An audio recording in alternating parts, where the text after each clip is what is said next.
سلامونه، زه وصاف باسط د سکام فن و ادب یوټیوب چینل لپاره یو څو نظمونه وړاندې کوم او له تاسو دا خواست کوم چې دا چینل سبسکرایب کړئ او له ملګرو سره یې شریک کړئ.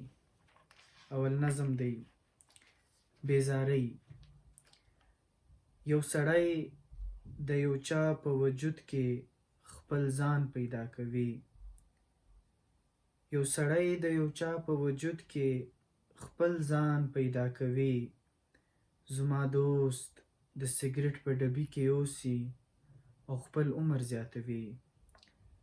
د هغه دوست د کتاب تر صفحو لاندې خپلې سترګې لټوي او د هغه محبوبه په هغو سترګو کې خپل ځان.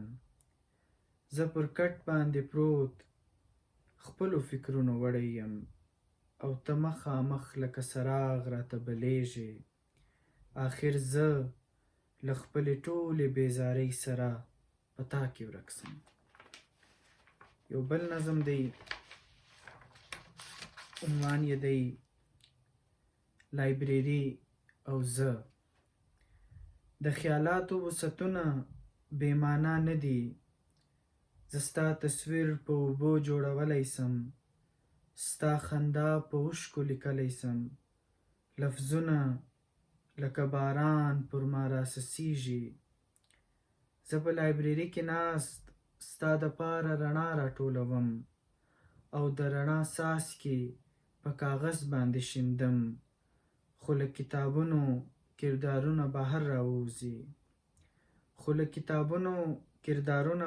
راووځي. او په رقص باندې اخته سي او زه له خپلې لایبرري بهر منډه کم.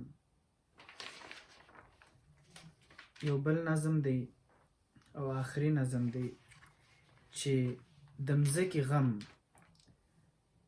د هوا په سترګو د یوې مرغۍ چیغې لیکدي. د سمندر په نس کې اوښکې د ماهیانو. د هوا پر سترګو د یوې مرغۍ چیغې لیکدي. د سمندر په نس کې اوښکې د ماهیانو. زما د لاس په لیکو باندې قسمتونه ګنجلک او بې معنا. زه د هوا، سمندر او د خپل ځان غم نسم بیانولی. آخر زما قلم، زما شعور یا لاشعور به د دې مځکې غم څنګه ولیکي چیرې چې انسانان اوسیږي. ډېره مننه.